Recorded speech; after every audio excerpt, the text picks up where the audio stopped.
Hola, buenos días. Apacentad la grey de Dios que está entre vosotros, cuidando de ella no por fuerza, sino voluntariamente, no por ganancia deshonesta, sino con ánimo pronto, no como teniendo señorío sobre los que están a vuestro cuidado, sino siendo ejemplos de la grey. Primera de Pedro capítulo 5, versículo 2 y 3. Analicemos el término corrupto. Se refiere a algo que ha perdido la pureza de su estado original. En ese sentido, el texto de la primera carta de Pedro identifica claramente las formas en que el llamado de un pastor puede llegar a adulterarse. Esto ocurre cuando se adopta un estilo de liderazgo que es completamente contrario a los principios ejemplificados por Jesús, el modelo sin igual de lo que significa ser pastor.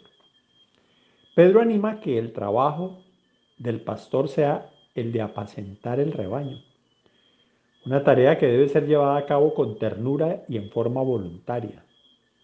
Es decir, ningún pastor debe sentir que está realizando la obra por obligación, sino que la hace pura y exclusivamente por convicción personal, nacida de un llamado celestial. El que pastorea por obligación cumple con las tareas que le corresponden, pero deja de lado su corazón, porque no tiene convicción en lo que hace. Cuando esto ocurre, el pastoreo se convierte en un trabajo en el cual el objetivo es simplemente cumplir con obligaciones. Resulta igualmente nocivo para quienes sirven por el beneficio que pueden sacar para su propia vida. Aunque Pedro habla del beneficio económico, no queremos limitarnos a este aspecto porque el pastoreo se presta para construir una reputación, ganarse el afecto de las personas, acceder a ciertos privilegios asociados con esta función.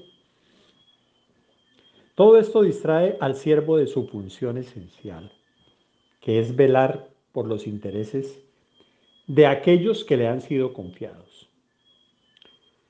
Pedro también advierte sobre un flagelo en nuestro tiempo: los pastores que se enseñorean de sus congregaciones. Estos son los que creen que las ovejas le pertenecen a ellos y que éstas no pueden hacer nada sin antes recibir la debida autorización del pastor. Este modelo se desvía claramente del pastor conocido en Israel, una persona que rara vez cuidaba sus propias ovejas.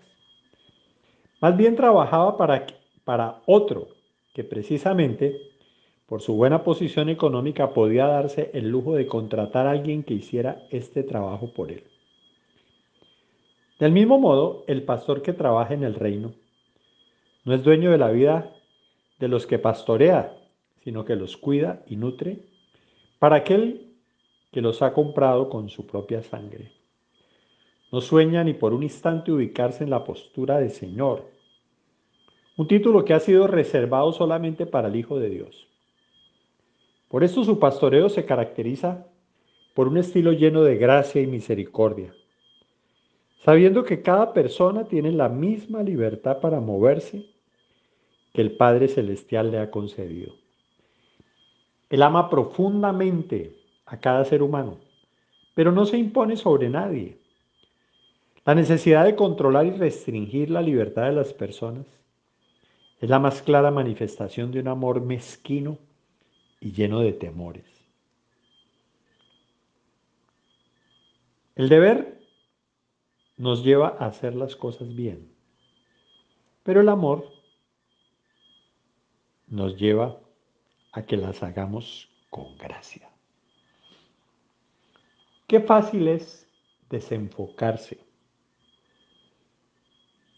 Yo salí de una estructura en la que aprendí que cuando la gente se acercaba a mí era para recibir direcciones. Y yo les decía, yo no estoy para dar consejos, yo estoy para decirte lo que tú debes hacer. Ese era el estilo de liderazgo que había aprendido. Y era lo que yo mismo hacía con mi líder. Lamentablemente, pues, ese es un liderazgo peligroso, arrogante, pensar que uno tiene el control sobre la vida de las personas. Y se manipula con determinado tipo de materiales que hacen de algunas experiencias del Antiguo Testamento doctrinas, como cuidado, le toca el manto al líder, se convierte eso en una doctrina. Una experiencia que vivió el rey David.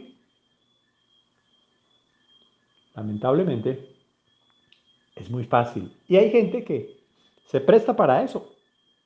Sus propios complejos de inferioridad, su falta de papá, de mamá, hace que se refugien en líderes fuertes, que les dicen lo que tienen que hacer. Y lo tenaz es que como funcionaba, uno sentía el respaldo tan tenaz, entonces uno creía que estaba haciendo la voluntad de Dios. Qué privilegio para ellos estar bajo nuestro liderazgo. Sin embargo, gracias a Dios pude salir y encontrarme con otros modelos de liderazgo, de servicio, de no querer imponer.